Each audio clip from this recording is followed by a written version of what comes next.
Uma das coisas que poucas pessoas devem saber é sobre o estádio de Cidreira, que, para quem não sabe, é uma cidade litorânea, né, do litoral gaúcho, que possui um grande estádio de futebol, que foi poucas vezes usado, e que está de forma bastante deteriorada, né, como dá para ver aqui, mas que tem uma estrutura relativamente grandiosa.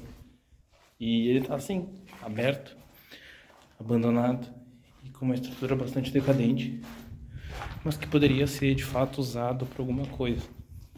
Mas não é, ficou esquecido pelo tempo, né?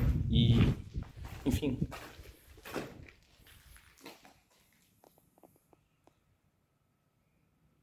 Ficou realmente bastante esquecido.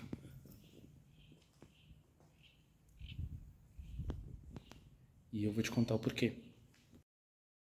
A cidade de Cidreira está a 127 quilômetros da capital gaúcha, Porto Alegre, e atualmente possui uma população de 17 mil habitantes próprios. Próprios porque é um local de migração sazonal, ou popularmente mais conhecida como uma cidade de veraneio, onde a população das cidades ao redor vai apenas no verão ou em datas específicas. Mas é também uma das cidades que envolve um dos escândalos políticos mais curiosos sobre política relacionado ao esporte, porque é onde se localiza o Senzizão, um estádio municipal que, quando terminado, possuía mais lugares do que habitantes da própria cidade. Em fevereiro de 1996, quando oficialmente inaugurado, o estádio Antônio Praz Cecim possuía capacidade para 20 mil pessoas, aproximadamente, para uma cidade com um pouco mais de 8 mil habitantes.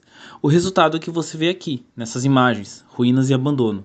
O mais curioso é que o estádio teve duas etapas de abandono, uma logo após a sua inauguração e uma segunda depois que foi oficialmente desativado em 2010, e que dura até os dias de hoje, o que praticamente já leva o lugar para o seu fim definitivo.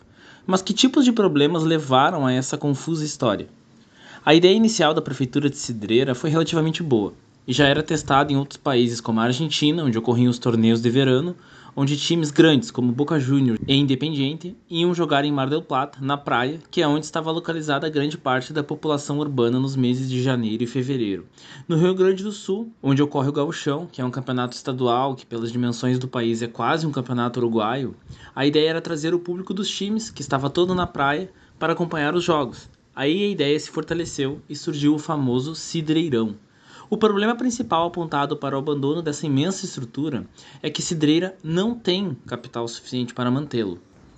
Isso é um fato. E ainda que a estrutura pudesse ser mantida de forma sazonal, como a própria cidade, a obra foi acusada de ser um elefante branco, ou seja, ter sido feita para desvio de dinheiro público. O prefeito da cidade, que na época idealizou e colocou em prática o projeto do estádio, entre outros que foram chamados de faraônicos, foi condenado pela justiça por peculato. Isto é, quando um funcionário público se apropria de finanças, o que só aumentou a crise envolvendo o Senzizão, que ficou conhecido por ser o nome do pai do prefeito, que na época era do PDT. Eloy Braz Cecim, o prefeito em questão, chegou a ficar foragido por 4 anos antes de ser preso, em um escândalo que chocou a pequena cidade litorânea.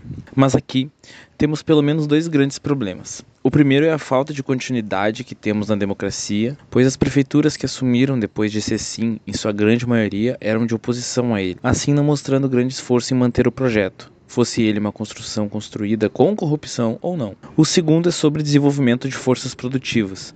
O estádio poderia ter sido produzido em uma região mais povoada como Tramandaí ou Torres, ambas cidades litorâneas muito maiores que Cidreira. Ou seja, não houve racionalidade no projeto, apenas vontade de se apresentar para uma próxima eleição. É óbvio que por parte dos veranistas e por parte dos trabalhadores da região, o empreendimento era viável e podia desenvolver a localidade, como fez por um tempo. A questão, e uma das grandes razões de ter dado errado, se deu através do conflito irreconciliável que existe na nossa sociedade entre propriedade capitalista e a necessidade social de aumentar a produção. A população ia aos jogos, mas a incapacidade própria do Estado de gerir o que ele mesmo construiu levou à sua decadência. Para além da crise política, parece existir também um estancamento econômico. Nenhuma empresa quis investir, ninguém quis comprar e tampouco há dinheiro para sua demolição, que é caríssima. Um dos maiores exemplos de sua suntuosidade foi a Copa Renner, ocorrida ainda em 96, quando times patrocinados pela indústria de tintas, que foi comprada pela PPG Company, jogaram um torneio de verão. Ninguém mais e ninguém menos do que o Nacional de Montevidéu, tricampeão mundial, o Sport Recife e o Cerro Porteño do Paraguai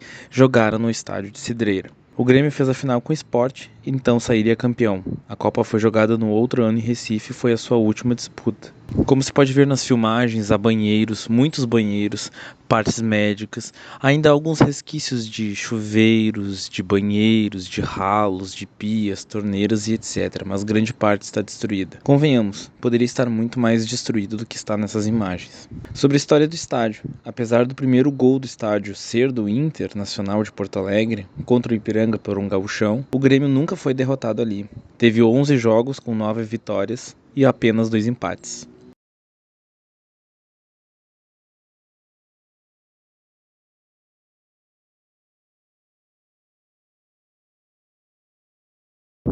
E essa é a história de um estádio que não teve futuro, para não dizer que teve passado.